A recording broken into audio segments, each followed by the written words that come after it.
former President Donald Trump. Their first face-to-face meeting in this presidential election, their first face-to-face meeting ever. A historic race for president upended just weeks ago. President Biden withdrawing after his last debate. Donald Trump now up against a new opponent. The candidates separated by the smallest of margins, essentially tied in the polls nationally and in the key battlegrounds, including right here in Pennsylvania, all still very much in play. The ABC News presidential debate starts right now. This is an ABC News special. The most consequential moment of this campaign. Kamala Harris. Together, we will chart a new way forward. Donald Trump. We will soon be a great nation again. Face to face. Historic. The ABC News presidential debate. Here now, David Muir and Lindsay Davis. Good evening, I'm David Muir, and thank you for joining us for tonight's ABC News presidential debate. We want to welcome viewers watching on ABC and around the world tonight. Vice President Kamala Harris and President Donald Trump are just moments away from taking the stage in this unprecedented race for president. And I'm Lindsay Davis. Tonight's meeting could be the most consequential event of their campaigns, with Election Day now less than 2 months away. For Vice President Kamala Harris, this is her first debate since President Biden withdrew from the race on July 21st. Of course, that decision followed his debate against President Donald Trump in June. Since then, this race has taken on an entirely new dynamic. And that brings us to the rules of tonight's debate. 90 minutes with 2 commercial breaks. No topics or questions have been shared with the campaigns. The candidates will have 2 minutes to answer questions, and this is the clock. That's what they'll be seeing. 2 minutes for rebuttals and 1 minute for follow-ups, clarifications, or responses. Their microphones will only be turned on when it's their turn to speak. No pre-written notes allowed. There is no audience here tonight in this hall at the National Constitution Center. This is an intimate setting for 2 candidates who have never met. President Trump won the coin toss. He chose to deliver the final closing statement of the evening. Vice President Harris selected the podium to the right. So let's now welcome the candidates to the stage. Vice President Kamala Harris and President Donald Trump.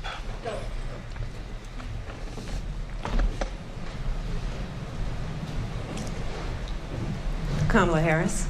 Let's have a good debate. Nice to see you. Have fun. Thank you. Welcome to you both. It's wonderful to have you. It's an honor to have you both here tonight. Good evening. We are looking forward to a spirited and thoughtful debate. So let's get started. I want to begin tonight with the issue that voters repeatedly say is their #1 issue, and that is the economy and the cost of living in this country. Vice President Harris, you and President Trump were elected 4 years ago, and your opponent on the stage here tonight often asks his supporters, are you better off than you were 4 years ago? When it comes to the economy, do you believe Americans are better off than they were 4 years ago? So I was raised as a middle-class kid. And I am actually the only person on this stage who has a plan that is about lifting up the middle class and working people of America. I believe in the ambition, the aspirations, the dreams of the American people. And that is why I imagine and have actually a plan to build what I call an opportunity economy. Because here's the thing. We know that we have a shortage of homes and housing, and the cost of housing is too expensive for far too many people. We know that young families need support to raise their children, and I intend on extending a tax cut for those families of $6,000, which is the largest child tax credit that we have given in a long time, so that those young families can afford to buy a crib, buy a car seat, buy clothes for their children. My passion, one of them, is small businesses. My mother raised my sister and me, but there was a woman who helped raise us. We call her our second mother. She was a small business owner. I love our small businesses. My plan is to give a $50,000 tax deduction to start up small businesses, knowing they are part of the backbone of America's economy. My opponent, on the other hand, his plan is to do what he has done before, which is to provide a tax cut for billionaires and big corporations, which will result in $5 trillion to America's deficit. My opponent has a plan that I call the Trump's sales tax, which would be a 20% tax on everyday goods that you rely on to get through the month. Economists have said that Trump sales tax would actually result for middle-class families in about $4,000 more a year, because of his policies and his ideas about what should be the backs of middle-class people paying for tax cuts for billionaires. President Trump, I'll give you 2 minutes. First of all, I have no sales tax. That's an incorrect statement. She knows that. We're doing tariffs on other countries. Other countries are going to finally, after 75 years, pay us back for all that we've done for the world. And the tariff will be substantial in some cases. I took in billions and billions of dollars, as you know, from China. In fact, they never took the tariff off because there was so much money they can't. It would totally destroy everything that they've set out to do. They're taking in billions of dollars from China and other places. They've left the tariffs on. When I had it, I had tariffs, and yet I had no inflation. Look, we've had a terrible economy because inflation which is really known as a country buster. It breaks up countries. We have inflation like very few people have ever seen before, probably the worst in our nation's history. We were at 21%, but that's being generous because many things are 50, 60, 70, and 80% higher than they were just a few years ago. This has been a disaster for people, for the middle class, but for every class. On top of that, we have millions of people pouring into our country from prisons and jails, from mental institutions and insane asylums, and they're coming in and they're taking jobs that are occupied right now by African Americans and Hispanics, and also unions. Unions are going to be affected very soon. And you see what's happening. You see what's happening with towns throughout the United States. You look at Springfield, Ohio. You look at Aurora in Colorado. They are taking over the towns. They're taking over buildings. They're going in violently. These are the people that Xi and Biden led into our country, and they're destroying our country. They're dangerous. They're at the highest level of criminality, and we have to get them out. We have to get them out fast. I created one of the greatest economies in the history of our country. I'll do it again and even better. We are going to get to immigration and border security during this debate, but I would like to let Vice President Harris respond on the economy here. Well, I would love to. Let's talk about what Donald Trump left us. Donald Trump left us the worst unemployment since the Great Depression. Donald Trump left us the worst public health epidemic in a century. Donald Trump left us the worst attack on our democracy since the Civil War. And what we have done is clean up Donald Trump's mess. What we have done and what I intend to do is build on what we know are the aspirations and the hopes of the American people. But I'm going to tell you all in this debate tonight, you're going to hear from the same old tired playbook, a bunch of lies, grievances, and name-calling. What you're going to hear tonight is a detailed and dangerous plan called Project 2025 that the former president intends on implementing if he were elected again. I believe very strongly that the American people want a president who understands the importance of bringing us together, knowing we have so much more in common than what separates us. And I pledge to you to be a president for all Americans. President Trump will give you a minute here to respond. Number one, I have nothing to do, as you know, and as she knows better than anyone, I have nothing to do with Project 2025. That's out there. I haven't read it. I don't want to read it purposely. I'm not going to read it. This was a group of people that got together. They came up with some ideas, I guess some good, some bad. But it makes no difference. I have nothing to do. Everybody knows I'm an open book. Everybody knows what I'm going to do. Cut taxes very substantially and create a great economy like I did before. We had the greatest economy. We got hit with a pandemic. And the pandemic was not since 1917, where 100 million people died, has there been anything like it. We did a phenomenal job with the pandemic. We handed them over a country where the economy and where the stock market was higher than it was before the pandemic came in. Nobody's ever seen anything like it. We made ventilators for the entire world. We got gowns, we got masks, we did things that nobody thought possible. And people give me credit for rebuilding the military. They give me credit for a lot of things, but not enough credit for the great job we did with the pandemic. But the only jobs they got were bounce back jobs. These were jobs bounced back, and it bounced back and it went to their benefit. But I was the one that created them. They know it, and so does everybody else. Vice President Harris, I'll let you respond. So Donald Trump has no plan for you. And when you look at his economic plan, it's all about tax breaks for the richest people. I am offering what I describe as an opportunity economy, and the best economists in our country, if not the world, have reviewed our relative plans for the future of America. What Goldman Sachs has said is that Donald Trump's plan would make the economy worse. Mine would strengthen the economy. What the Wharton School has said is Donald Trump's plan would actually explode the deficit. 16 Nobel laureates have described his economic plan as something that would increase inflation and by the middle of next year would invite a recession. You just have to look at where we are and where we stand on the issues. And I'd invite you to know that Donald Trump actually has no plan for you because he is more interested in defending himself than he is in looking out for you. That's just a soundbite. They gave her that to say. Look, I went to the Wharton School of Finance, and many of those professors, the top professors, think my plan is a brilliant plan. It's a great plan. It's a plan that's going to bring up our worth, our value as a country. It's going to make people want to be able to go and work and create jobs and create a lot of good, solid money for our country. Just to finish off, she doesn't have a plan. She copied Biden's plan, and it's like 4 sentences. Like run, spot, run. 4 sentences that are just, oh, we'll try and lower taxes.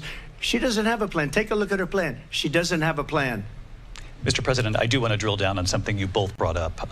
The Vice President brought up your tariffs. You responded, and let's drill down on this, because your plan is what she calls is essentially a national sales tax. Your proposal calls for tariffs, as you pointed out here, on foreign imports across the board. You recently said that you might double your plan, imposing tariffs up to 20% on goods coming into this country.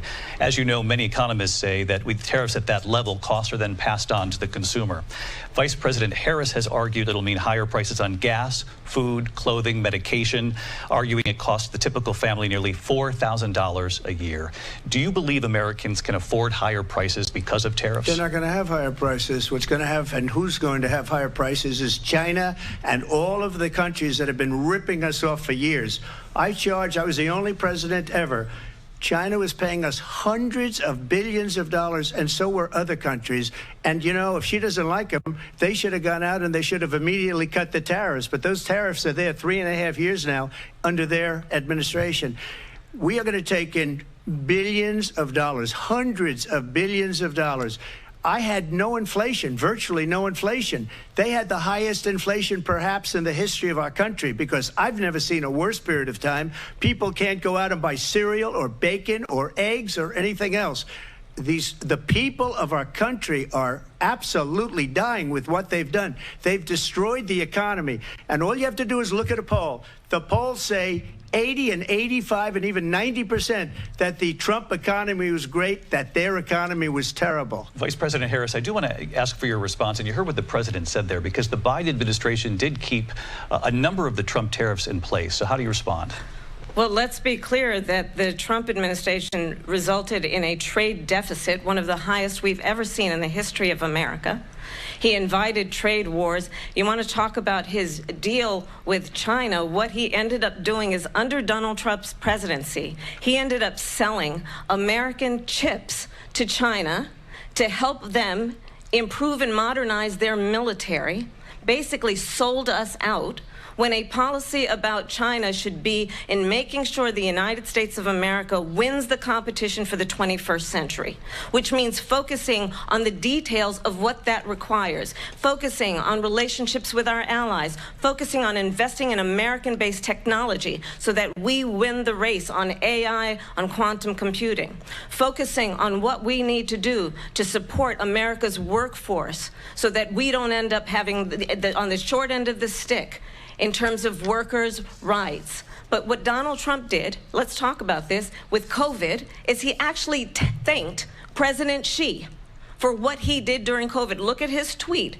Thank you, President Xi, exclamation point, when we know that Xi was responsible for lacking and not giving us transparency about the origins of COVID. President Trump, I'll let you respond. First of all, they bought their chips from Taiwan. We hardly make chips anymore because of philosophies like they have and policies like they have. I don't say her because she has no policy. Everything that she believed 3 years ago and 4 years ago is out the window. She's going to my philosophy now. In fact, I was going to send her a MAGA hat.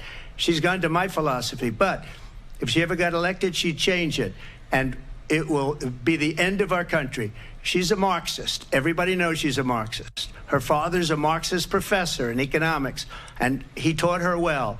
But when you look at what she's done to our country, and when you look at these millions and millions of people that are pouring into our country monthly, where it's, I believe, 21 million people, not the 15 that people say, and I think it's a lot higher than the 21. That's bigger than New York State pouring in. And just look at what they're doing to our country. They're criminals. Many of these people coming in are criminals. And that's bad for our economy, too. You know, you mentioned before, we'll talk about immigration later. Well, bad immigration is the worst thing that can happen to our economy. They have, and she has, destroyed our country with policy that's insane. Almost policy that you'd say they have to hate our country. President Trump, thank you. Lindsay? I want to turn to the issue of abortion. President Trump, you've often touted that you were able to kill Roe v. Wade. Last year, you said that you were proud to be the most pro-life president in American history. Then last month, you said that your administration would be great for women and their reproductive rights. In your home state of Florida, you surprised many with regard to your 6-week abortion ban, because you initially had said that it was too short. And you said, quote, I'm going to be voting that we need more than 6 weeks. But then the very next day, you reversed course and said you would vote to support the 6-week ban. Vice President Harris says that women shouldn't trust you on the issue of abortion because you've changed your position so many times. Therefore, why should they trust you? Well, the reason I'm doing that vote is because the plan is, as you know, the vote is, they have abortion in the 9th month. They even have, and you can look at the governor of West Virginia, the previous governor of West Virginia, not the current governor, who's doing an excellent job, but the governor before, he said the baby will be born and we will decide what to do with the baby. In other words, we'll execute the baby. And that's why I did that, because that predominates, because they're radical. The Democrats are radical in that. And her vice presidential pick, which I think was a horrible pick, by the way, for our country, because he is really out of it. But her vice presidential pick says abortion in the 9th month is absolutely fine. He also says execution after birth. It's execution, no longer abortion, because the baby is born, is okay. And that's not okay with me, hence the vote. But what I did is something for 52 years. They've been trying to get Roe v. Wade into the states. And through the genius and heart and strength of 6 Supreme Court justices, we were able to do that. Now, I believe in the exceptions for rape, incest, and life of the mother. I believe strongly in it. Ronald Reagan did also. 85% of Republicans do. Exceptions. Very important. But we were able to get it, and now states are voting on it. And for the first time, you're going to see, look, this is an issue that's torn our country apart for 52 years. Every legal scholar, every Democrat, every Republican, liberal, conservative, they all wanted this issue to be brought back to the states where the people could vote. And that's what happened. Now, Ohio, the vote was somewhat liberal. Kansas, the vote was somewhat liberal, much more liberal than people would have thought. But each individual state is voting. It's the vote of the people now. It's not tied up in the federal government. I did a great service in doing it. It took courage to do it. And the Supreme Court had great courage in doing it. And I give tremendous credit to those 6 justices. There is no state in this country where it is legal to kill a baby after it's born. Madam Vice President, I want to get your response to President Trump. Well, as I said, you're going to hear a bunch of lies, and that's not actually a surprising fact. Let's understand how we got here. Donald Trump hand-selected 3 members of the United States Supreme Court with the intention that they would undo the protections of Roe v. Wade. And they did exactly as he intended. And now in over 20 states, there are Trump abortion bans, which make it criminal for a doctor or nurse to provide health care. In one state, it provides prison for life. Trump abortion bans that make no exception even for rape and incest, which understand what that means. A survivor of a crime of violation to their body does not have the right to make a decision about what happens to their body next. That is immoral. And one does not have to abandon their faith or deeply held beliefs to agree. The government, and Donald Trump certainly, should not be telling a woman what to do with her body. I have talked with women around our country. You want to talk about this is what people wanted? Pregnant women who want to carry a pregnancy to term, suffering from a miscarriage, being denied care in an emergency room because the healthcare providers are afraid they might go to jail, and she's bleeding out in a car in the parking lot? She didn't want that. Her husband didn't want that. A 12 or 13-year-old survivor of incest being forced to carry a pregnancy to term? They don't want that. And I pledge to you, when Congress passes a bill to put back in place the protections of Roe v. Wade, as President of the United States, I will proudly sign it into law. But understand, if Donald Trump were to be reelected, he will sign a national abortion ban. Understand, in his Project 2025, there would be a national abortion, a monitor that would be monitoring your pregnancies, your miscarriages. I think the American people believe that certain freedoms, in particular the freedom to make decisions about one's own body, should not be made by the government. Thank you, Vice President Harris. Well, there she goes again. It's a lie. I'm not signing a ban, and there's no reason to sign a ban, because we've gotten what everybody wanted. Democrats, Republicans, and everybody else, and every legal scholar wanted it to be brought back into the states, and the states are voting. And it may take a little time, but for 52 years, this issue has torn our country apart, and they've wanted it back in the states. And I did something that nobody thought was possible. The states are now voting. What she says is an absolute lie. And as far as the abortion ban, no, I'm not in favor of abortion ban, but it doesn't matter, because this issue has now been taken over by the states. Would you veto a national abortion ban if it came to your desk? Well, I won't have to, because, again, two things. Number one, she said she'll go back to Congress. She'll never get the vote. It's impossible for her to get the vote, especially now with the 50-50, essentially 50-50 in both Senate and the House. She's not going to get the vote. She can't get the vote. She won't even come close to it. So it's just talk. You know what it reminds me of? When they said they're going to get student loans terminated, and it ended up being a total catastrophe. The student loans, and then her, I think probably her boss, if you call him a boss, he spends all his time on the beach. But look, her boss went out and said, we'll do it again. We'll do it a different way. And he went out, got rejected again by the Supreme Court. So all these students got taunted with this whole thing about this whole idea, and how unfair that would have been. Part of the reason they lost, to the millions and millions of people that had to pay off their student loans. They didn't get it for free, but they were saying it's the same way that they talked about that they talk about abortion. But if I could just get a yes or no, because your running mate, J.D. Vance, has said that you would veto it if it did come to your desk. Well, I didn't discuss it with J.D. In all fairness, J.D., and I don't mind if he has a certain view, but I think he was speaking for me, but I really didn't. Look, we don't have to discuss it, because she'd never be able to get it, just like she couldn't get student loans. They couldn't get student loans. They didn't even come close to getting student loans. They taunted young people and a lot of other people that had loans. They can never get this approved. So it doesn't matter what she says about going to Congress. So wonderful. Let's go to Congress. Do it. But the fact is that for years they wanted to get it out of Congress and out of the federal government, and we did something that everybody said couldn't be done. And now you have a vote of the people on abortion. Vice President Harris, I want to give you your time to respond, but I do want to ask, would you support any restrictions on a woman's right to an abortion? I absolutely support reinstating the protections of Roe v. Wade, and as you rightly mentioned, nowhere in America is a woman carrying a pregnancy to term and asking for an abortion. That is not happening. It's insulting to the women of America. And understand what has been happening under Donald Trump's abortion bans. Couples who pray and dream of having a family are being denied IVF treatments. What is happening in our country?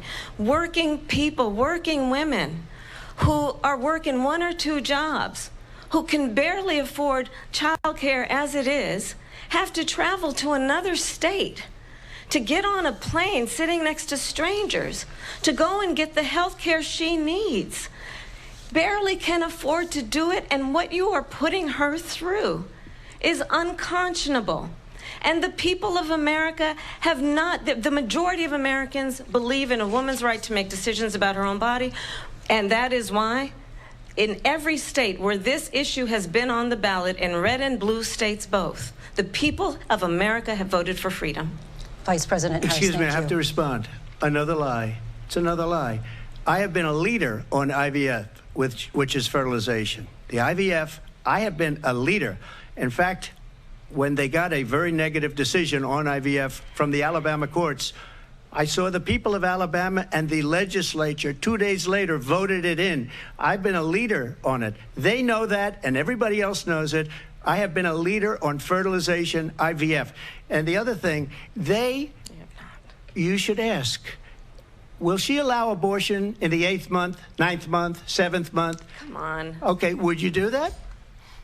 Why don't you ask her that question? Why don't you answer the question? Would you because veto? Under Roe v. Wade, answer the question, would you veto? You could do abortions in the 7th month, the 8th month, the 9th month, not true. and probably after birth. Just look at the governor, former governor of Virginia. The governor of Virginia said, we put the baby aside, and then we determine what we want to do with the baby. President Trump, thank you. We're going to turn now to immigration and border security. We know it's an issue that's important to Republicans, Democrats, voters across the board in this country. Vice President Harris, you were tasked by President Biden with getting to the root causes of migration from Central America. We know that illegal border crossings reached a record high in the Biden administration. This past June, President Biden imposed tough new asylum restrictions. We know the numbers since then have dropped significantly. But my question to you tonight is, why did the administration wait until 6 months before the election to act? And would you have done anything differently from President Biden on this? So I'm the only person on this stage who has prosecuted transnational criminal organizations for the trafficking of guns, drugs, and human beings. And let me say that the United States Congress, including some of the most conservative members of the United States Senate, came up with a border security bill which I supported. And that bill would have put 1,500 more border agents on the border to help those folks who are working there right now overtime trying to do their job. It would have allowed us to stem the flow of fentanyl coming into the United States. I know there are so many families watching tonight who have been personally affected by the surge of fentanyl in our country. That bill would have put more resources to allow us to prosecute transnational criminal organizations for trafficking in guns, drugs, and human beings. But you know what happened to that bill? Donald Trump got on the phone, called up some folks in Congress, and said, kill the bill. And you know why? Because he'd prefer to run on a problem instead of fixing a problem. And understand, this comes at a time where the people of our country actually need a leader who engages in solutions, who actually addresses the problems at hand. But what we have in the former president is someone who would prefer to run on a problem instead of fixing a problem. And I'll tell you something, he's going to talk about immigration a lot tonight, even when it's not the subject that is being raised. And I'm going to actually do something really unusual, and I'm going to invite you to attend one of Donald Trump's rallies, because it's a really interesting thing to watch. You will see during the course of his rallies, he talks about fictional characters like Hannibal Lecter. He will talk about windmills cause cancer. And what you will also notice is that people start leaving his rallies early out of exhaustion and boredom. And I will tell you, the one thing you will not hear him talk about is you. You will not hear him talk about your needs, your dreams, and your desires. And I'll tell you, I believe you deserve a president who actually puts you first, and I pledge to you that I will. Vice President Harris, thank you. President Trump, on that point, I want to get your response. Well, I would like to respond. Let me just ask, though, why did you try to kill that bill, and successfully so, that would have put thousands of additional agents and officers on the border? First, let me respond as to the Please. rallies. She said people start leaving. People don't go to her rallies. There's no reason to go. And the people that do go, she's bussing them in and paying them to be there, and then showing them in a different light. So she can't talk about that. People don't leave my rallies. We have the biggest rallies, the most incredible rallies in the history of politics. That's because people want to take their country back. Our country is being lost. We're a failing nation. And it happened 3.5 years ago. And what's going on here, you're going to end up in World War III, just to go into another subject. What they have done to our country by allowing these millions and millions of people to come into our country, and look at what's happening to the towns all over the United States. And a lot of towns don't want to talk. It's not going to be Aurora or Springfield. A lot of towns don't want to talk about it because they're so embarrassed by it. In Springfield, they're eating the dogs, the people that came in. They're eating the cats. They're eating They're eating the pets of the people that live there. And this is what's happening in our country, and it's a shame. As far as rallies are concerned, as far as the reason they go is they like what I say. They want to bring our country back. They want to make America great again. It's a very simple phrase, make America great again. She's destroying this country, and if she becomes president, this country doesn't have a chance of success. Not only success, we'll end up being Venezuela on steroids. I just want to clarify here. You bring up Springfield, Ohio, and ABC News did reach out to the city manager there. He told us there have been no credible reports of specific claims of pets being harmed, injured, or abused by individuals within the immigrant community. Well, I've seen people on television. Let me just say here, this is the people on television say my dog was taken and used for food. So maybe he said that, and maybe that's a good thing to say for a city manager. I'm not taking this from but television. But the people on taking television it from the city saying manager. their dog was eaten by the people that went there. Again, the Springfield city manager says there's no evidence of that. Vice President Harris, I'll let you respond to the rest of what you've heard. You talk about extreme. You know, this is, I think, one of the reasons why in this election I actually have the endorsement of 200 Republicans who have formally worked with President Bush, Mitt Romney, and John McCain, including the endorsement of former Vice President Dick Cheney and Congress member Liz Cheney. And if you want to really know the inside track on who the former president is, if he didn't make it clear already, just ask people who have worked with him. His former chief of staff, a 4-star general, has said he has contempt for the Constitution of the United States. His former national security advisor has said he is dangerous and unfit. His former Secretary of Defense has said the nation, the Republic, would never survive another Trump term. And when we listen to this kind of rhetoric, when the issues that affect the American people are not being addressed, I think the choice is clear in this election. President Trump, I'll give you a quick minute to respond here. Thank you, because when I hear that, see, I'm a different kind of a person. I fired most of those people. Not so graciously. They did bad things or a bad job. I fired them. They never fired one person. They didn't fire anybody having to do with Afghanistan and the Taliban and the 13 people who's were just killed, viciously and violently killed. And I got to know the parents and the family. They didn't fire. They should have fired all those generals, all those top people, because that was one of the most incompetently handled situations anybody has ever seen. So when somebody does a bad job, I fire him. And you take a guy like Esper. He was no good. I fired him. So he writes a book. Another one writes a book. Because with me, they can write books. With nobody else can they. But they have done such a poor job, and they never fire anybody. Look at the economy. Look at the inflation. They didn't fire any of their economists. They have the same people. That's a good way not to have books written about you. But just to finish, I got more votes than any Republican in history by far. In fact, I got more votes than any president, sitting president, in history by far. Let me continue on immigration. It was what you wanted to talk about earlier, so let's get back to your deportation proposal that the vice president has reacted to as well. President Trump, you call this the largest domestic deportation operation in the history of our country. You say you would use the National Guard. You say if things get out of control, you'd have no problem using the U.S. military. Police, yes. You also said you would use local police. How would you deport 11 million undocumented immigrants? I know you believe that number is much higher. Take us through this. What does this look like? Will authorities be going door to door in this country? Yeah, it is much higher because of them. They allowed criminals, many millions of criminals.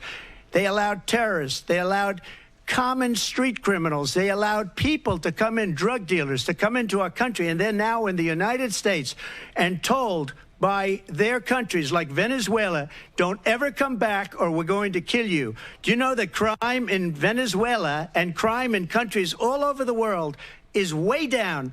You know why? Because they've taken their criminals off the street and they've given them to her to put into our country. And this will be one of the greatest mistakes in history for them to allow. And I think they probably did it because they think they're going to get votes, but it's not worth it, because they're destroying the fabric of our country by what they've done. There's never been anything done like this at all. They've destroyed the fabric of our country. Millions of people let in, and all over the world, crime is down all over the world except here. Crime here is up and through the roof. Despite their fraudulent statements that they made, crime in this country is through the roof. And we have a new form of crime. It's called migrant crime, and it's happening at levels that nobody thought possible. President Trump, as you know, the FBI says overall violent crime is actually coming down in this country. But Vice Excuse me, President the Harris, FBI they were defrauding statements. They didn't include the worst cities. They didn't include the cities with the worst crime. It was a fraud, just like their number of 818,000 jobs that they said they created turned out to be a fraud. President Trump, thank you. I'll let you respond, Vice President Harris. Well, I think this is so rich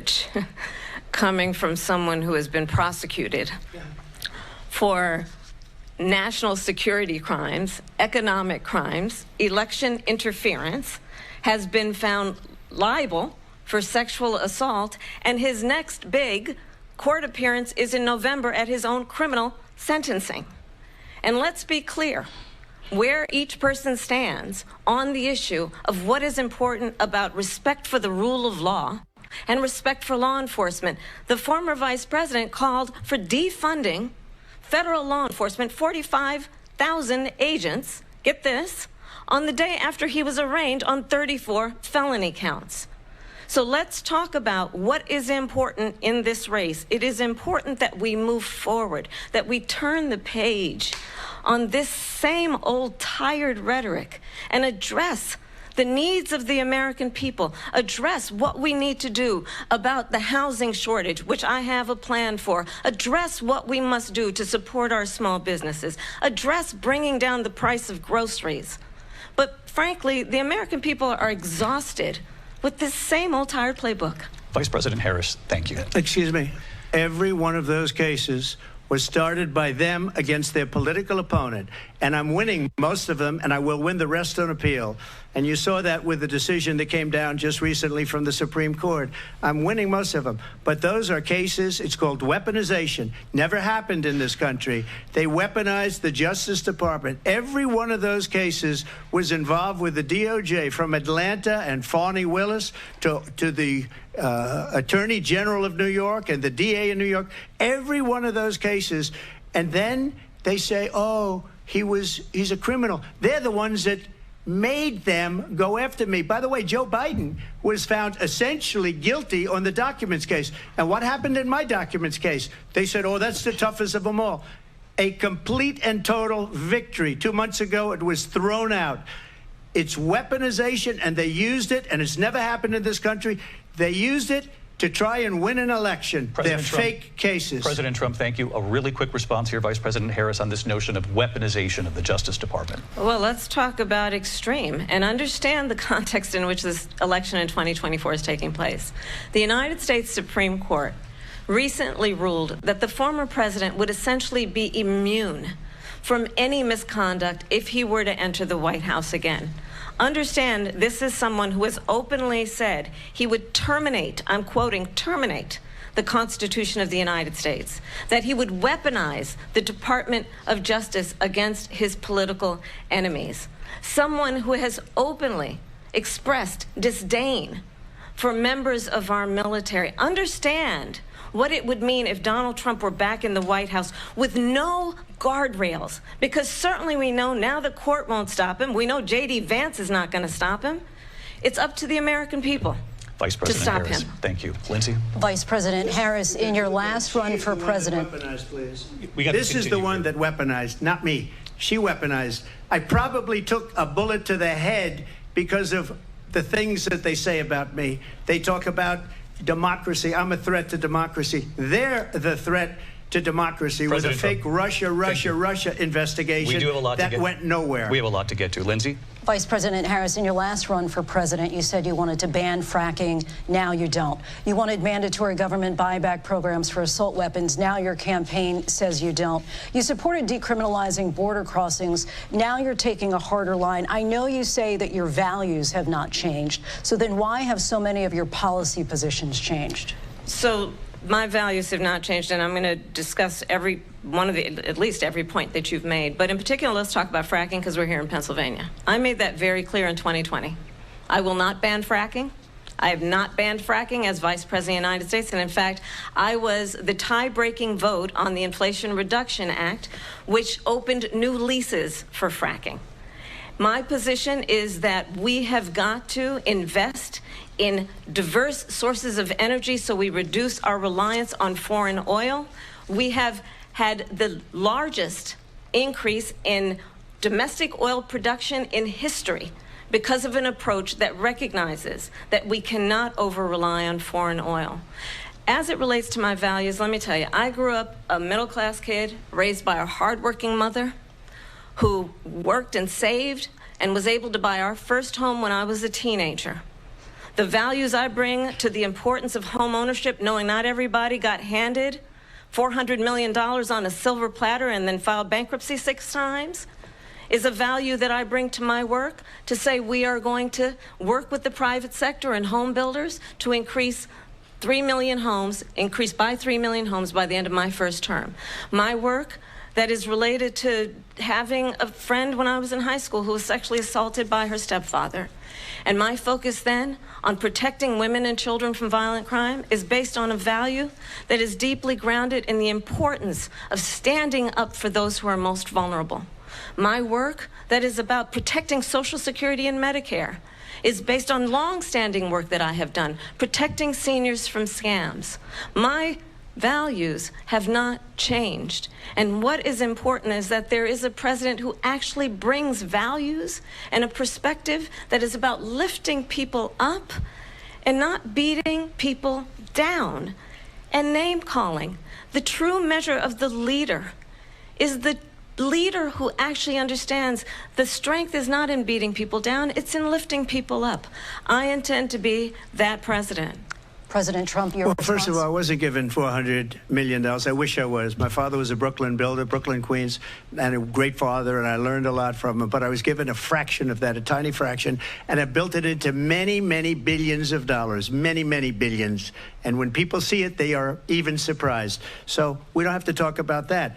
Fracking, she's been against it for 12 years. Defund the police, she's been against that forever. She gave all that stuff up very wrongly, very horribly, and everybody's laughing at it, okay? They're all laughing at it. She gave up at least 12 and probably 14 or 15 different policies. Like, she was big on defund the police. In Minnesota, she went out, wait a minute, I'm talking now, if you don't mind, please. Does that sound familiar? She went out in Minnesota and wanted to let criminals that killed people, that burned down Minneapolis, she went out and raised money to get them out of jail. She did things that nobody would ever think of. Now she wants to do transgender operations on illegal aliens that are in prison. This is a radical left liberal that would do this. She wants to confiscate your guns, and she will never allow fracking in Pennsylvania. If she won the election, fracking in Pennsylvania will end on day one. Just to finish, one thing so important in my opinion. So I got the oil business going like nobody has ever done before. When they took over, they got rid of it, started getting rid of it, and the prices were going up the roof. They immediately let these guys go to where they were. I would have been 5 times, 4 times, 5 times higher, because you're talking about 3.5 years ago. They got it up to where I was because they had no choice, because the prices of energy were quadrupling and doubling. You saw what happened to gasoline. So they said, let's go back to Trump. But if she won the election, the day after that election, they'll go back to destroying our country, and oil will be dead, fossil fuel will be dead, we'll go back to windmills, and we'll go back to solar, where they need a whole desert to get some energy to come out. You ever see a solar plant? By the way, I'm a big fan of solar, but they take 400, 500 acres of desert soil. President Trump, we have a These lot are of not good issues things that we for the have to get environment, to. as We're she out of time. understands. Thank you. Lindsay, thank you. We have an election in just 56 days. And I want to talk about the peaceful transfer of power, which, of course, we all know is a cornerstone of our democracy, and the role of a president in a moment of crisis. Mr. President, on January 6th, you told your supporters to march to the Capitol. You said you would be right there with them. The country and the world saw what played out at the Capitol that day, the officers coming under attack. Aides in the West Wing say you watched it unfold on television off the Oval Office. You did send out tweets, but it was more than 2 hours before you sent out that video message telling your supporters to go home. Is there anything you regret about what you did on that day? You just said a thing that isn't covered. Peacefully and patriotically, I said during my speech, not later on. Peacefully and patriotically. And nobody on the other side was killed. Ashley Babbitt was shot by an out-of-control police officer that should have never, ever shot her. It's a disgrace. But we didn't do this group of people that have been treated so badly. I ask, what about all the people that are pouring into our country and killing people that she allowed to pour in? She was the border czar, remember that. She was the border czar. She doesn't want to be called the border czar because she's embarrassed by the border. In fact, she said at the beginning, oh, I'm surprised you're not talking about the border yet. That's because she knows what a bad job they've done. What about those people? When are they going to be prosecuted? When are these people from countries all over the world, not just South America? They're coming in from all over the world, David, all over the world, and crime rates are down all over the world because of it. But let me just when are those, David, when are those people going to be prosecuted? When are the people that burned down Minneapolis going to be prosecuted? Or in Seattle? They went into Seattle. They took over a big percentage of the city of Seattle. When are those people going to be prosecuted? But let me just ask you. You might ask her that question. You were the president. You were watching it unfold on television. It's a very simple question as we move forward toward another election. Is there anything you regret about what you did on that day? Yes or no? I had nothing to do with that other than they asked me to make a speech. I showed up for a speech. I said, I think it's going to be big. I went to Nancy Pelosi and the mayor of Washington, D.C., and the mayor put it back in writing, as you know. I said, you know, this is going to be a very big rally or whatever you want to call it. And again, it wasn't done by me. It was done by others. I said, I'd like to give you 10,000 National Guard or soldiers. They rejected me. Nancy Pelosi rejected me. It was just 2 weeks ago. Her daughter has a tape of her saying she is fully responsible for what happened. They want to get rid of that tape. It would have never happened if Nancy Pelosi and the mayor of Washington did their jobs.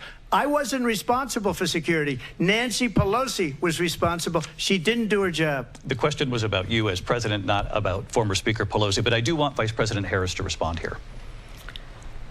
I was at the Capitol on January 6th.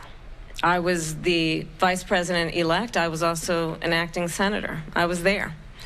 And on that day, the President of the United States incited a violent mob to attack our nation's capital, to desecrate our nation's capital. On that day, 140 law enforcement officers were injured, and some died. And understand, the former president has been indicted and impeached for exactly that reason. But this is not an isolated situation. Let's remember Charlottesville, where there was a mob of people carrying tiki torches, spewing anti-Semitic hate. And what did the president then at the time say? There were fine people on each side.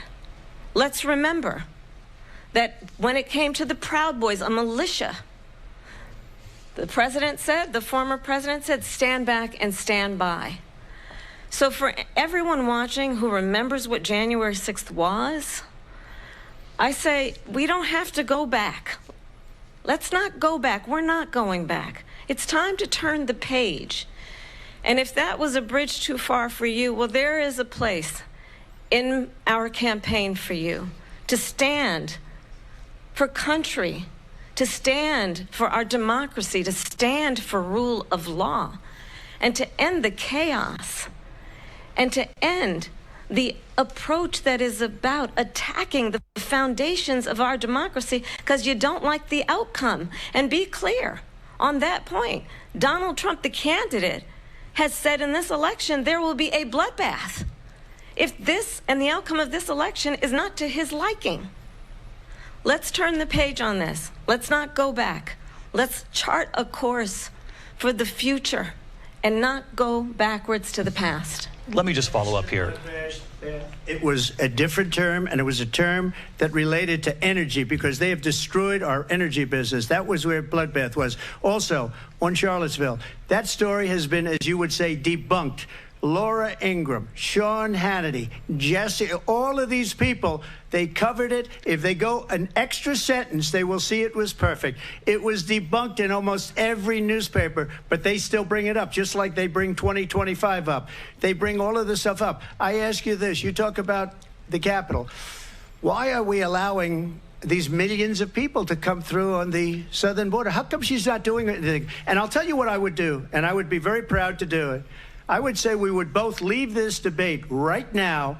I'd like to see her go down to Washington, D.C. during this debate, because we're wasting a lot of time. Go down to, because she's been so bad, it's so ridiculous. Go down to Washington, D.C. and let her sign a bill to close up the border, because they have the right to do it. They don't need bills. They have the right to do it. The President of the United States, you'll get him out of bed, you'll wake him up at 4 o'clock in the afternoon, right. You'll say, come on down to the office, let's sign a bill. If he signs a bill that the border is closed, all he has to do is say it to the Border Patrol, who are phenomenal. If they do that, the border is closed. Mr. Those President, people are killing many people, unlike J6. We talked immigration here tonight. I do want to focus on this next issue to both of you, because it really brings us this into focus, truth in these times that we're living in. Mr. President, for 3.5 years after you lost the 2020 election, you repeatedly falsely claimed that you won, many times saying you won in a landslide. In the past couple of weeks leading up to this debate, you have said, quote, you lost by a whisker, that you, quote, didn't quite make it, that you came up a little bit short. I said that? Are you now acknowledging that you lost in 2020? No, I don't acknowledge that at all. But I you said did that say sarcastically. You know that. It was said, oh, we lost by a whisker. That was said sarcastically. Look, there's so much proof. All you have to do is look at it. And they should have sent it back to the legislatures for approval. I got almost 75 million votes, the most votes any sitting president has ever gotten. I was told if I got 63, which was what I got in 2016, you can't be beaten. The election, people should never be thinking about an election as fraudulent. We need two things. We need walls, and we have to have it. We have to have borders, and we have to have good elections. Our elections are bad. And a lot of these illegal immigrants coming in, they're trying to get them to vote. They can't even speak English. They don't even know what country they're in practically. And these people are trying to get them to vote. And that's why they're allowing them to come into our country. I did watch all of these pieces of video. I didn't detect the sarcasm, lost by a whisker. We didn't quite make it. And we should just point out here as clarification, and you know this, you and your allies, 60 cases in front of many judges, many of them Republican. No judge looked at it. And said they said no we didn't have standing. That's the other thing. They said we didn't have standing, a technicality. Can you imagine a system where a person in an election doesn't have standing? The President of the United States doesn't have standing. That's how we lost. If you look at the facts, and I'd love to have you'll do a special on it. I'll show you Georgia, and I'll show you Wisconsin, and I'll show you Pennsylvania, and I'll show you. We have so many facts and statistics, but you know what? That doesn't matter, because we have to solve the problem that we have right now. That's old news. And the problem that we have right now is we have a nation in decline, and they have put it into decline. We have a nation that is dying, David. Mr. President, thank you. Vice President Harris, you heard the president there tonight. He said he didn't say that he lost by a whisker. So he still believes he did not lose the election that was won by President Biden and yourself. But I do want to ask you about something that's come up in the last couple of days. This was a post from President Trump about this upcoming election just weeks away. He said, when I win, those people who cheated, and then he lists donors, voters, election officials, he says will be prosecuted to the fullest extent of the law, which will include long-term prison sentences. One of your campaign's top lawyers responded saying, we won't let Donald Trump intimidate us. We won't let him suppress the vote. Is that what you believe he's trying to do here? Donald Trump was fired by 81 million people. So let's be clear about that. And clearly he is having a very difficult time processing that. But we cannot afford to have a president of the United States who attempts, as he did in the past, to upend the will of the voters in a free and fair election. And I'm going to tell you that I have traveled the world as Vice President of the United States, and world leaders are laughing at Donald Trump. I have talked with military leaders, some of whom worked with you, and they say you're a disgrace. And when you then talk in this way in a presidential debate and deny what over and over again are court cases you have lost because you did in fact lose that election, it leads one to believe that perhaps we do not have in the candidate to my right the temperament or the ability to not be confused about fact. That's deeply troubling, and the American people deserve better. I'll give you 1 minute to respond, Mr. President. Let me just say about world leaders. Viktor Orban, one of the most respected men, they call him a strong man. He's a tough person, smart. Prime Minister of Hungary. They said, why is the whole world blowing up? 3 years ago it wasn't. Why is it blowing up? He said, because you need Trump back as president. They were afraid of him. China was afraid, and I don't like to use the word afraid, but I'm just quoting him. China was afraid of him. North Korea was afraid of him. Look at what's going on with North Korea, by the way. He said Russia was afraid of him. I ended the Nord Stream 2 pipeline, and Biden put it back on day one, but he ended the XL pipeline. The XL pipeline in our country, he ended that. But he let the Russians build a pipeline going all over Europe and heading into Germany, the biggest pipeline in the world.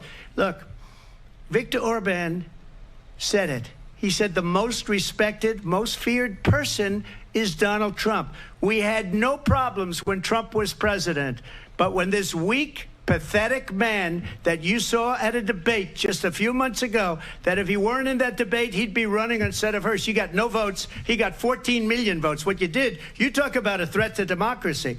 He got 14 million votes, and they threw him out of office. And you know what? I'll give you a little secret. He hates her. He can't stand her. But he got 14 million votes. They threw him out. She got 0 votes. And when she ran, she was the first one to leave because she failed. And now she's running. I don't understand it, but I'm okay with it because your time is I think up. we're going to do very well. We've got a lot more to get to. Turning now to the Israel-Hamas war and the hostages who are still being held, Americans among them. Vice President Harris, in December, you said, quote, Israel has a right to defend itself, but you added, quote, it matters how, saying international humanitarian law must be respected. Israel must do more to protect innocent civilians. You said that 9 months ago. Now an estimated 40,000 Palestinians are dead. Nearly 100 hostages remain. Just last week, Prime Minister Benjamin Netanyahu said there's not a deal in the making. President Biden has not been able to break through the stalemate. How would you do it? Well, let's understand how we got here. On October 7, Hamas, a terrorist organization, slaughtered 1,200 Israelis.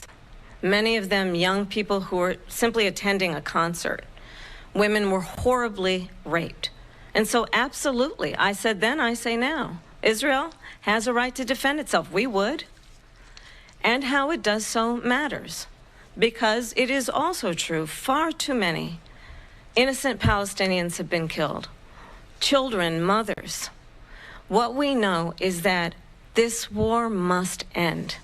It must end immediately, and the way it will end is we need a ceasefire deal and we need the hostages out. And so we will continue to work around the clock on that. Work around the clock, also understanding that we must chart a course for a two-state solution. And in that solution, there must be security for the Israeli people and Israel, and in equal measure for the Palestinians.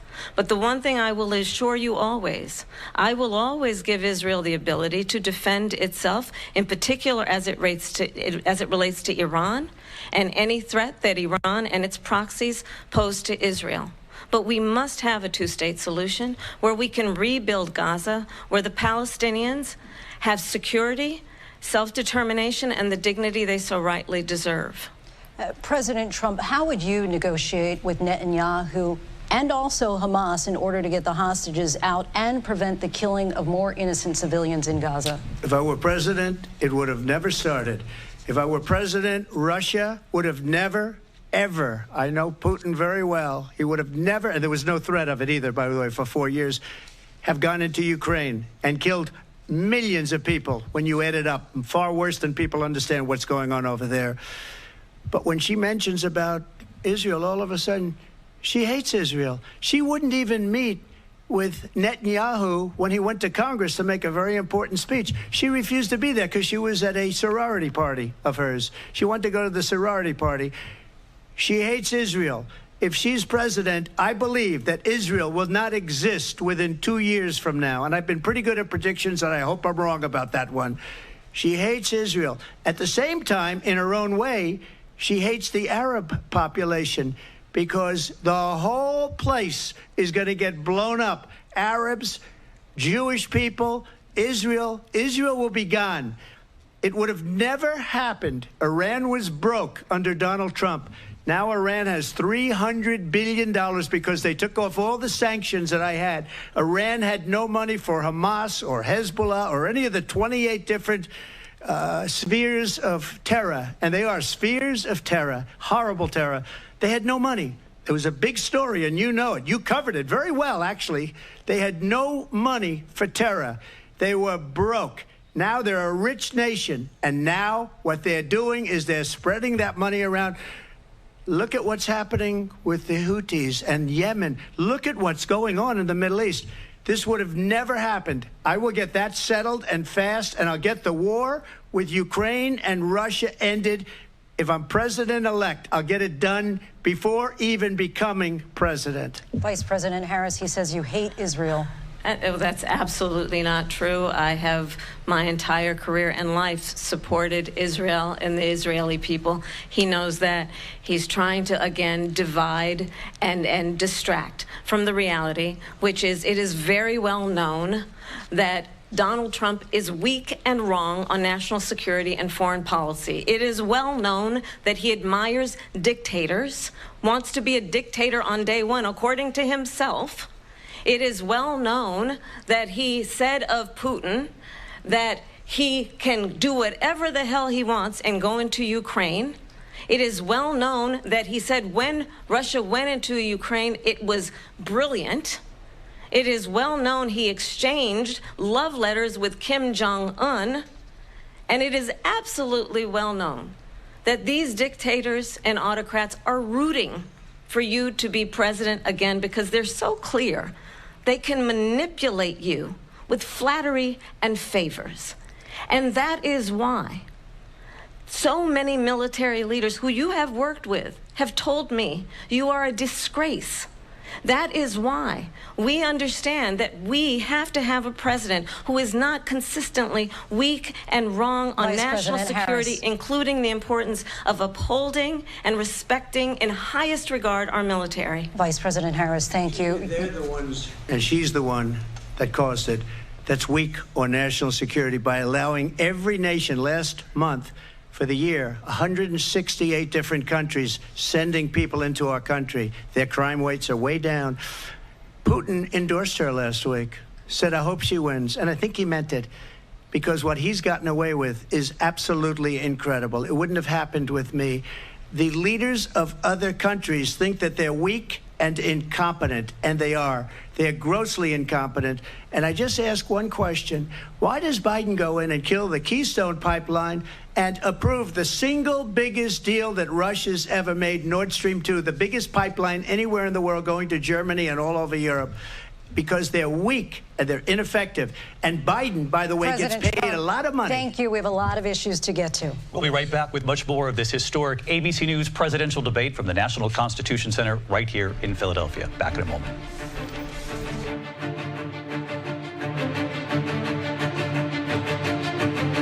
The ABC News presidential debate will continue after this. Live from the National Constitution Center in Philadelphia, Pennsylvania. Here again, David Muir and Lindsay Davis. Welcome back to this historic ABC News presidential debate tonight. We're going to continue here, and I want to turn to the war in Ukraine. We're now 2.5 years into this conflict. Mr. President, it has been the position of the Biden administration that we must defend Ukraine from Russia, from Vladimir Putin, to defend their sovereignty, their democracy, that it's in America's best interest to do so, arguing that if Putin wins, he may be emboldened to move even further into other countries. You have said you would solve this war in 24 hours. You said so just before the break tonight. How exactly would you do that? And I want to ask you a very simple question tonight. Do you want Ukraine to win this war?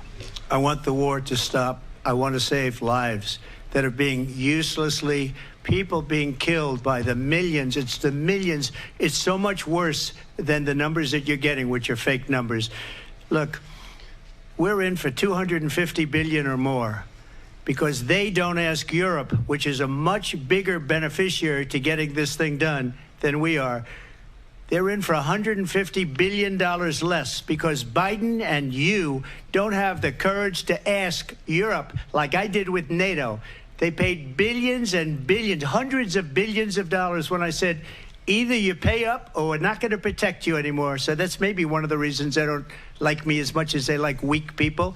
But you take a look at what's happening. We're in for 250 to 275 billion. They're into 100 to 150. They should be forced to equalize. With that being said, I want to get the war settled. I know Zelensky very well, and I know Putin very well. I have a good relationship, and they respect your president, okay? They respect me. They don't respect Biden. How would you respect him? Why? For what reason?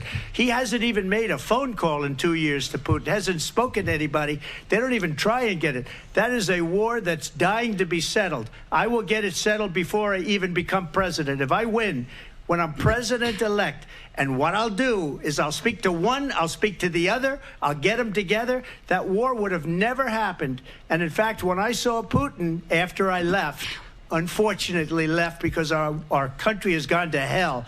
But after I left, when I saw him building up soldiers, he did it after I left, I said, oh, he must be negotiating. It must be a good, strong point of negotiation. Well, it wasn't, because Biden had no idea how to talk to him. He had no idea how to stop it. And now you have millions of people dead, and it's only getting worse, and it could lead to World War III. Don't kid yourself, David. We're playing with World War III, and we have a president that we don't even know if he's... Where is our president? We don't even know if he's a president. And just to clarify they here... threw him out of a campaign like a dog. We don't even know. Is he our president? But we have a president, Mr. President, that doesn't know he's alive. Your time is up. Just to clarify in the question, do you believe it's in the U.S. best interest for Ukraine to win this war, yes or no? I think it's the U.S. best interest to get this war finished and just get it done. All right. Negotiate a deal, because we have to stop all of these human lives from being destroyed. I want to take this to Vice President Harris. I want to get your thoughts on support for Ukraine in this moment, but also, as Commander-in-Chief, if elected, how would you deal with Vladimir Putin, and would it be any different from what we're seeing from President Biden? Well, first of all, it's important to remind the former president you're not running against Joe Biden, you're running against me. I believe the reason that Donald Trump says that this war would be over within 24 hours is because he would just give it up. And that's not who we are as Americans. Let's understand what happened here.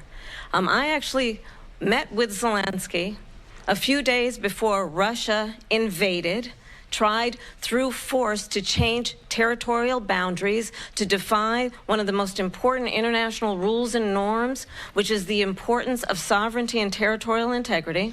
And I met with President Zelensky. I shared with him American intelligence about how he could defend himself.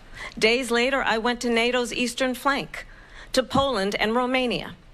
And through the work that I and others did, we brought 50 countries together to support Ukraine in its righteous defense. And because of our support, because of the air defense, the ammunition, the artillery, the javelins, the Abrams tanks that we have provided, Ukraine stands as an independent and free country. If Donald Trump were president, Putin would be sitting in Kyiv right now. And understand what that would mean, because Putin's agenda is not just about Ukraine. Understand why the European allies and our NATO allies are so thankful that you are no longer president, and that we understand the importance of the greatest military alliance the world has ever known, which is NATO, and what we have done to preserve the ability of Zelensky and the Ukrainians to fight for their independence. Otherwise, Putin would be sitting in Kyiv with his eyes on the rest of Europe, starting with Poland. And why don't you tell the 800,000 Polish Americans right here in Pennsylvania how quickly you would give up for the sake of favor and what you think is a friendship with what is known to be a dictator who would eat you for lunch. Vice President Harris, thank you. We've heard from both of you on Ukraine tonight. Afghanistan came up in the last hour. I wanted her to respond to something you said earlier, and please, I'll give you a minute here. Putin would be sitting in Moscow, and he wouldn't have lost 300,000 men and women, but he would have been sitting in Moscow. Quiet, please. He would have been sitting in Moscow, much happier than he is right now. But eventually, you know, he's got a thing that other people don't have. He's got nuclear weapons. They don't ever talk about that. He's got nuclear weapons. Nobody ever thinks about that. And eventually, maybe he'll use them, and maybe he hasn't been that threatening. But he does have that, something we don't even like to talk about. Nobody likes to talk about it. But just so you understand, they sent her to negotiate peace before this war started. 3 days later, he went in and he started the war because everything they said was weak and stupid. They said the wrong things. That war should have never started. She was the emissary. They sent her in to negotiate with Zelensky and Putin, and she did. And the war started 3 days later. And that's the kind of talent we have with her. She's worse than Biden. In my opinion, I think he's the worst president in the history of our country. She goes down as the worst vice president in the history of our country. But let me tell you something. She is a horrible negotiator. They sent her in to negotiate. As soon as they left, Putin did the invasion. President Trump, thank you. You did bring up something. You said she went to negotiate with Vladimir Putin. Vice President Harris, have you ever met Vladimir Putin? Can you clarify tonight? Yet again, I said it at the beginning of this debate, you're going to hear a bunch of lies coming from this fellow. And that is another one. When I went to meet with President Zelensky, I've now met with him over 5 times. The reality is it has been about standing as America always should, as a leader upholding international rules and norms, as a leader who shows strength, understanding that the alliances we have around the world are dependent on our ability to look out for our friends and not favor our enemies because you adore strong men instead of caring about democracy. And that is very much what is at stake here. The President of the United States is commander-in-chief. And the American people have a right to rely on a president who understands the significance of America's role and responsibility in terms of ensuring that there is stability and ensuring we stand up for our principles and not sell them for the benefit of personal flattery. We've talked about Ukraine and Vladimir Putin. I do want to talk about Afghanistan. It came up in the first hour of this debate. I want to move on to Afghanistan. Stoltenberg said Trump did the most amazing thing I've ever seen. He got these countries, the 28 countries at the time, to pay up. He said, I've never seen. He's the head of NATO. He said, I've never seen. For years, we were paying almost all of NATO. We were being ripped off by European nations, both on trade and on NATO. I got them to pay up by saying one of the statements you made before, if you don't pay, we're not going to protect you. President Otherwise, Trump. we would have never gotten it. He said it was one of the most incredible jobs that he's ever seen done. Thank you. I want to turn to Afghanistan. It came up in the first hour of the debate, and we witnessed a poignant moment today on Capitol Hill, honoring the soldiers who died in the chaotic withdrawal from Afghanistan. I do want to ask the Vice President, do you believe you bear any responsibility in the way that withdrawal played out? Well, I will tell you, I agreed with President Biden's decision to pull out of Afghanistan. 4 presidents said they would, and Joe Biden did. And as a result, America's taxpayers are not paying the $300 million a day we were paying for that endless war. And as of today, there is not one member of the United States military who is in active duty in a combat zone in any war zone around the world, the first time this century. But let's understand how we got to where we are. Donald Trump, when he was president, negotiated one of the weakest deals you can imagine. He calls himself a deal maker. Even his national security advisor said it was a weak, terrible deal. And here's how it went down. He bypassed the Afghan government. He negotiated directly with a terrorist organization called the Taliban. The negotiation involved the Taliban getting 5,000 Taliban terrorists released. And get this, and the president at the time invited the Taliban to Camp David, a place of storied significance for us as Americans, a place where we honor the importance of American diplomacy, where we invite and receive respected world leaders. And this former president, as president, invited them to Camp David because he does not again appreciate the role and responsibility of the President of the United States to be commander-in-chief with a level of respect. And this gets back to the point of how he has consistently disparaged and demeaned members of our military, fallen soldiers, and the work that we must do to uphold the strength and the respect of the United States of America around the world. Vice President Harris, thank you. President Trump, your response to her saying that you began the negotiations with the Taliban. So, if you take a look at that period of time, the Taliban was killing our soldiers, a lot of them, with snipers. And I got involved with the Taliban because the Taliban was doing the killing. That's the fighting force within Afghanistan. They don't bother doing that because, you know, they deal with the wrong people all the time. But I got involved. And Abdul is the head of the Taliban. He is still the head of the Taliban. And I told Abdul, don't do it anymore. You do it anymore, you're going to have problems. And he said, why do you send me a picture of my house? I said, you're going to have to figure that out, Abdul. And for 18 months, we had nobody killed. We did have an agreement negotiated by Mike Pompeo. It was a very good agreement. The reason it was good, it was we were getting out. We would have been out faster than them, but we wouldn't have lost the soldiers. We wouldn't have left many Americans behind, and we wouldn't have left $85 billion worth of brand new, beautiful military equipment behind. And just to finish, they blew it. The agreement said you have to do this, and they didn't do it. They didn't do it. The agreement was terminated by us because they didn't do what they were supposed to do. I want to move on. And these people did the worst withdrawal, and in my opinion, the most embarrassing moment in the history of our country. And by the way, that's why Russia attacked Ukraine, because they saw how incompetent she and her boss are. President Trump, thank you. I want to move on now to race and politics in this country. Mr. President, you recently said of Vice President Harris, quote, I didn't know she was black until a number of years ago when she happened to turn black, and now she wants to be known as black. I want to ask a bigger picture question here tonight.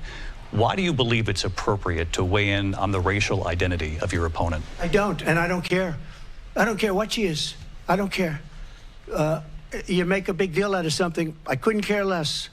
Whatever she wants to be is okay with me. But those were your words, so I'm asking... I don't know. I mean, all I can say is I read where she was not black, that she put out, and I'll say that. And then I read that she was black, and that's okay. Either one was okay with me. That's up to her. That's up to her. Vice President Harris, your thoughts on this? I think it's, I mean, honestly, I think it's a tragedy that we have someone who wants to be president who has consistently, over the course of his career, attempted to use race to divide the American people. You know, I do believe that the vast majority of us know that we have so much more in common than what separates us, and we don't want this kind of approach that is just constantly trying to divide us, and especially by race. And let's remember how Donald Trump started. He was land, he owned buildings, and he was investigated because he refused to rent property to black families. Let's remember, this is the same individual who took out a full-page ad in the New York Times calling for the execution of 5 young black and Latino boys who were innocent, the Central Park 5. Took out a full-page ad calling for their execution. This is the same individual who spread birther lies about the first black president of the United States.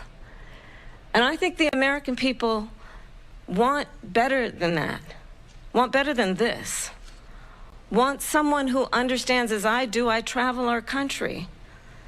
We see in each other a friend. We see in each other a neighbor. We don't want a leader who is constantly trying to have Americans point their fingers at each other. I meet with people all the time who tell me Can we please just have discourse about how we're going to invest in the aspirations and the ambitions and the dreams of the American people? Knowing that regardless of people's color or the language their grandmother speaks, we all have the same dreams and aspirations and want a president who invests in those, not in hate and division. Vice President Harris, thank you. Lindsay? President Trump, this is now your third time. This is the most divisive presidency in the history of our country. There's never been anything like it. They're destroying our country, and they come up with things like what she just said.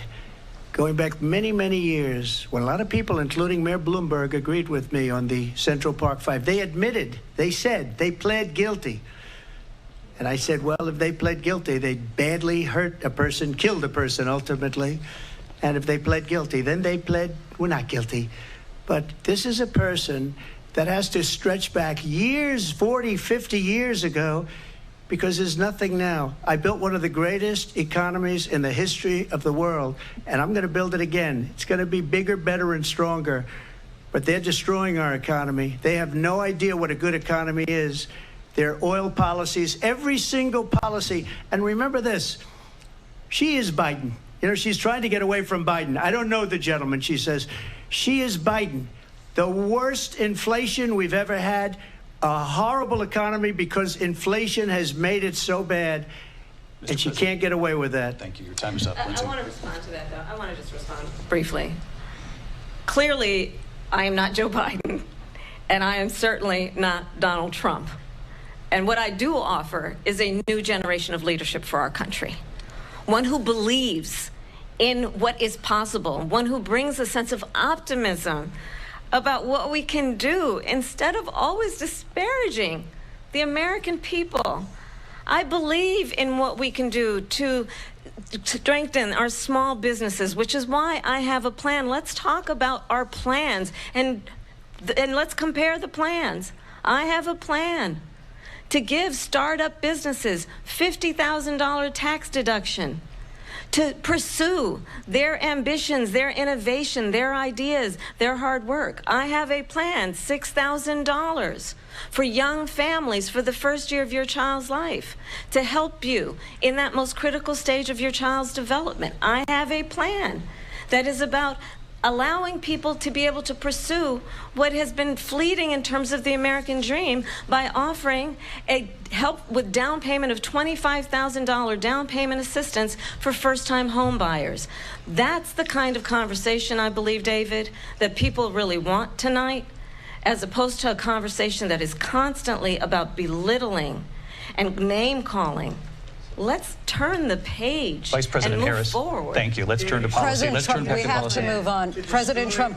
Let's turn to policy, please. She has a plan to defund the police. She has a plan to confiscate everybody's gun. President Trump, she we has do a have to plan move to on to not other allow issues. fracking in Pennsylvania or anywhere else. Okay. That's you, what her President. plan is until just recently. I just need Lindsay, to go ahead. respond No, because Trump, no, the President former Trump, president has said no, I'm something sorry. twice that I need to No, respond to. I'm sorry. We're going to move on, Vice President Harris. President Trump, this is now your third time running for president. You have long vowed to repeal and replace the Affordable Care Act, also known as Obamacare. You have failed to accomplish that. You now say you're going to keep Obamacare, quote, unless we can do something much better. Correct. Last month, you said, quote, we're working on it. So tonight, 9 years after you first started running, do you have a plan, and can you tell us what it is? Obamacare was lousy health care, always was. It's not very good today.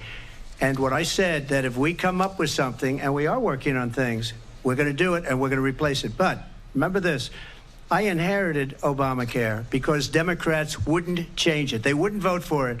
They were unanimous. They wouldn't vote to change it. If they would have done that, we would have had a much better plan than Obamacare.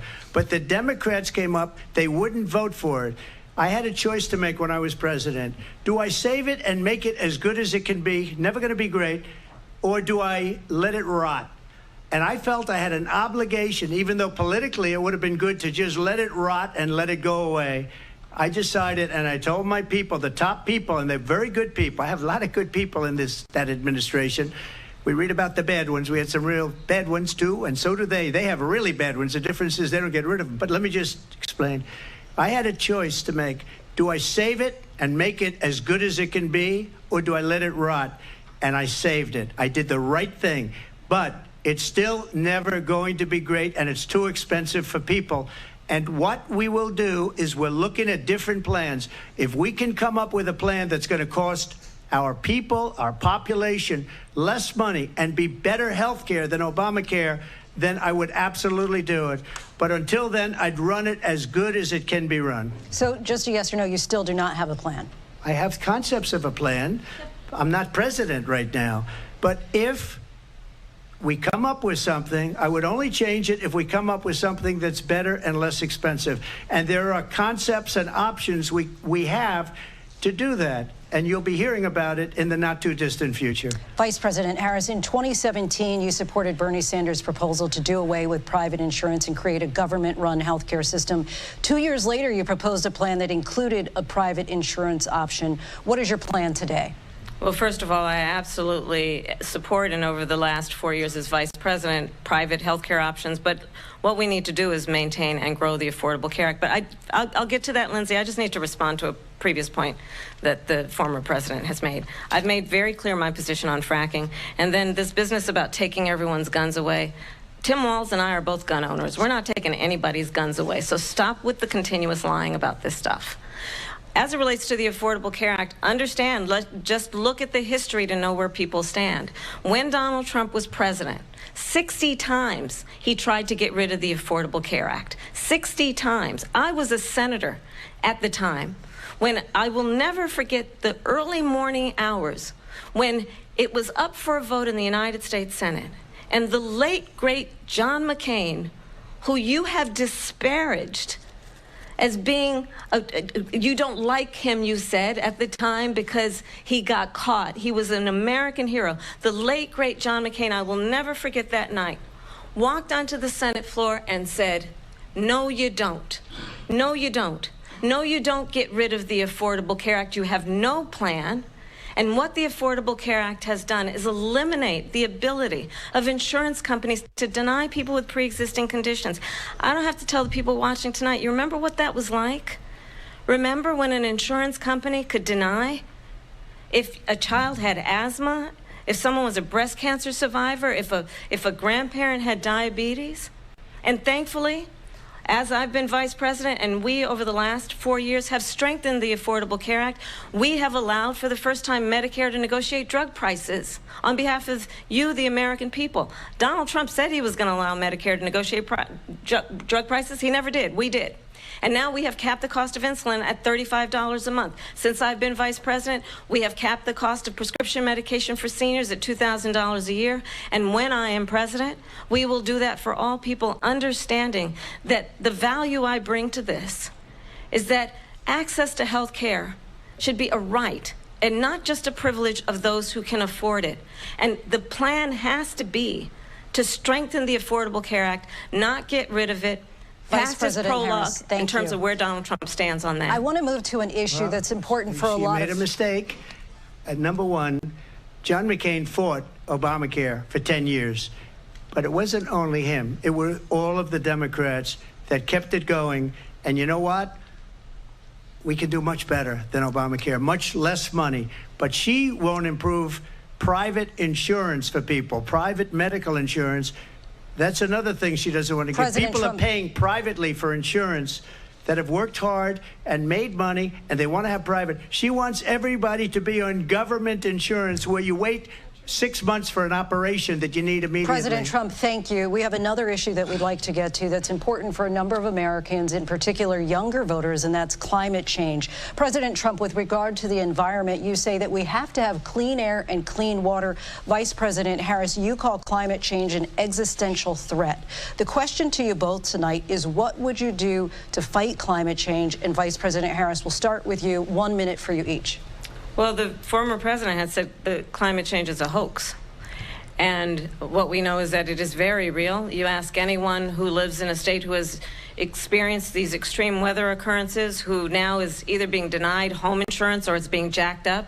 You ask anybody who has been the victim of what that means in terms of losing their home, having nowhere to go. We know that we can actually deal with this issue. The young people of America care deeply about this issue. And I am proud that as Vice President over the last 4 years, we have invested $1 trillion in a clean energy economy, while we have also increased domestic gas production to historic levels. We have created over 800,000 new manufacturing jobs while I have been Vice President. We have invested in clean energy to the point that we are opening up factories around the world. Donald Trump said he was going to create manufacturing jobs. He lost manufacturing jobs.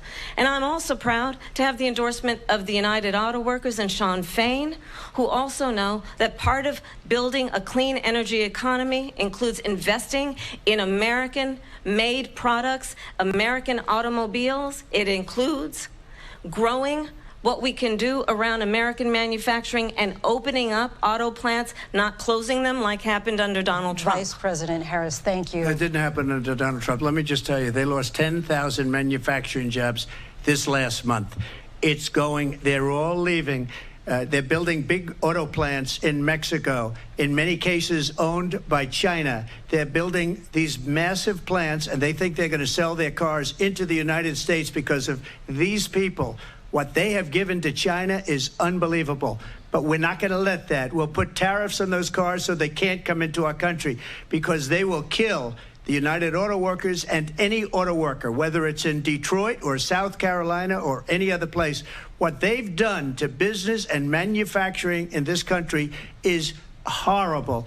We have nothing because they refuse. You know, Biden doesn't go after people because supposedly China paid him millions of dollars. He's afraid to do it. Between him and his son, they get all this money from Ukraine. They get all this money from all of these different countries. And then you wonder, why is he so loyal to this one, that one, Ukraine, China? Why is he? Why did he get $3.5 million from the mayor of Moscow's wife? Why did she pay him $3.5 million? This is a crooked administration, and they're selling our country down the tubes. President Trump, thank you. Thank you. We'll be right back with closing statements from both of our candidates. An historic night, this ABC News presidential debate from Philadelphia. Back in a moment. Live from the National Constitution Center in Philadelphia, Pennsylvania. Here again, David Muir and Lindsay Davis. Welcome back tonight. The time has come for closing statements, and Vice President Harris, we begin with you. So I think you've heard tonight two very different visions for our country. One that is focused on the future, and the other that is focused on the past, and an attempt to take us backward. But we're not going back. And I do believe that the American people know we all have so much more in common than what separates us. And we can chart a new way forward. And a vision of that includes having a plan, understanding the aspirations, the dreams, the hopes, the ambition of the American people, which is why I intend to create an opportunity economy, investing in small businesses, in new families, in what we can do around protecting seniors, what we can do that is about giving hardworking folks a break and bringing down the cost of living. I believe in what we can do together that is about sustaining America's standing in the world and ensuring that we have the respect that we so rightly deserve, including respecting our military and ensuring we have the most lethal fighting force in the world. I will be a president that will protect our fundamental rights and freedoms, including the right of a woman to make decisions about her own body and not have her government tell her what to do. I'll tell you, I started my career as a prosecutor. I was a DA, I was an attorney general, a United States senator, and now vice president. I've only had one client, the people. And I'll tell you, as a prosecutor, I never asked a victim or a witness, are you a Republican or a Democrat? The only thing I ever asked them, are you okay? And that's the kind of president we need right now. Someone who cares about you and is not putting themselves first. I intend to be a president for all Americans. and focus on what we can do over the next 10 and 20 years to build back up our country by investing right now in you, the American people. Vice President Harris, thank you. President Trump? So she just started by saying she's going to do this, she's going to do that, she's going to do all these wonderful things. Why hasn't she done it? She's been there for 3.5 years. They've had 3.5 years to fix the border. They've had 3.5 years to create jobs and all the things we talked about. Why hasn't she done it? She should leave right now, go down to that beautiful White House, go to the Capitol, get everyone together and do the things you want to do, but you haven't done it, and you won't do it because you believe in things that the American people don't believe in. You believe in things like we're not going to frack. We're not going to take fossil fuel. We're not going to do things that are going to make this country strong, whether you like it or not. Germany tried that, and within 1 year, they were back to building normal energy plants. We're not ready for it. We can't sacrifice our country for the sake of bad vision. But I just ask one simple question. Why didn't she do it? We're a failing nation. We're a nation that's in serious decline. We're being laughed at all over the world. All over the world, they're laughed. I know the leaders very well. They're coming to see me. They call me. We're laughed at all over the world. They don't understand what happened to us as a nation. We're not a leader. We don't have any idea what's going on. We have wars going on in the Middle East. We have wars going on with Russia and Ukraine. We're going to end up in a third world war, and it'll be a war like no other because of nuclear weapons, the power of weaponry. I rebuilt our entire military. She gave a lot of it away to the Taliban. She gave it to Afghanistan. What these people have done to our country, and maybe toughest of all, is allowing millions of people to come into our country. Many of them are criminals, and they're destroying our country. The worst president, the worst vice president in the history of our country. President Trump, thank you. And that is our ABC News presidential debate from here in Philadelphia at the National Constitution Center. I'm Lindsay Davis. And I'm David Muir. Thank you for watching here in the U.S. and all over the world, and from all of us here at ABC News. Good night.